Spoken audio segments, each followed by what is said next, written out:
It's been a while since I've done a new houseplant video, but after losing a lot of my houseplants to thrips, unfortunately because I didn't catch it in time, and then moving house, I haven't had a lot of houseplants for quite a while.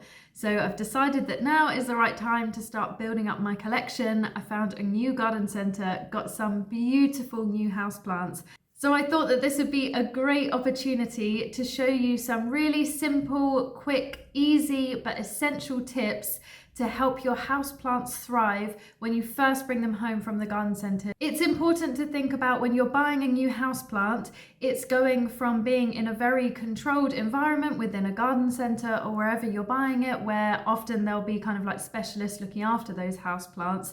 You're then bringing it into your home environment, which will be a completely different temperature. It might have different air quality, different humidity levels. You might have other houseplants, and there's some key essential things that are really important to do when you first bring a houseplant home. I hope these tips are really helpful and help you on your houseplant journey. So I'm going to show you on this beautiful Calathea plant that I got. I think this is Musaica. Or network plant, also known as. It's got beautiful leaves. I found this little baby one. I haven't been able to find it in any garden centres for a long time, so I thought I needed to get this one. So the first thing that I would do with this plant is pulling back the leaves just really gently. You can see that there are some small shriveled kind of dead leaves. You'll see they're brown as well. This one's a bit bigger and easier to see. Now that doesn't necessarily mean anything bad.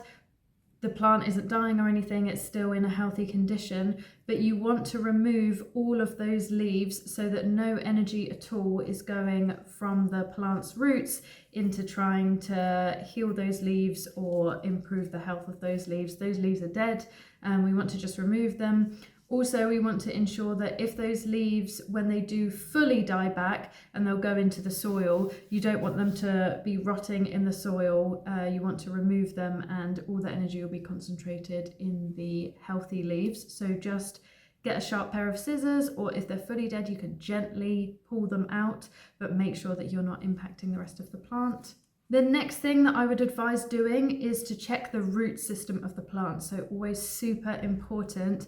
Often a lot of issues with plants will start in the roots, and if you don't notice them until you see the impact in the leaves, it can sometimes be too late. So you want to check the roots. So you want to check the roots for general health, but also to see if it's going to be time to repot this plant soon. It's better to do it now when you're first bringing it into its new environment rather than letting it adapt and then having to repot it so soon. So if you just gently pull the plant out of its inner pot.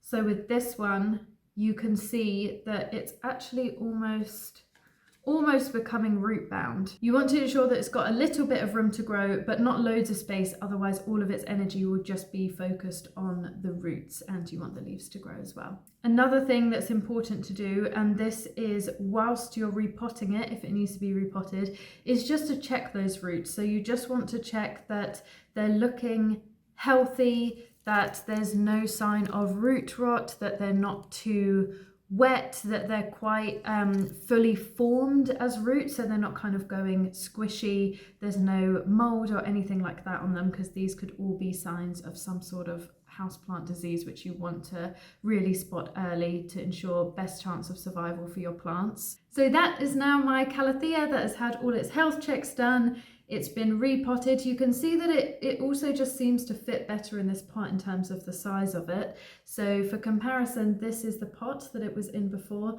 So it's not hugely bigger, but it's allowed more space for its roots to grow. It fits more nicely in this pot. I need to get an outer pot for it. And yeah, hopefully it will grow really well. So I really hope that you found this video useful. If you have any additional tips, please leave them in the comments below. Make sure you subscribe to my channel to receive more updates on my houseplants and more tips to allow your houseplants to thrive. And I'll see you next time.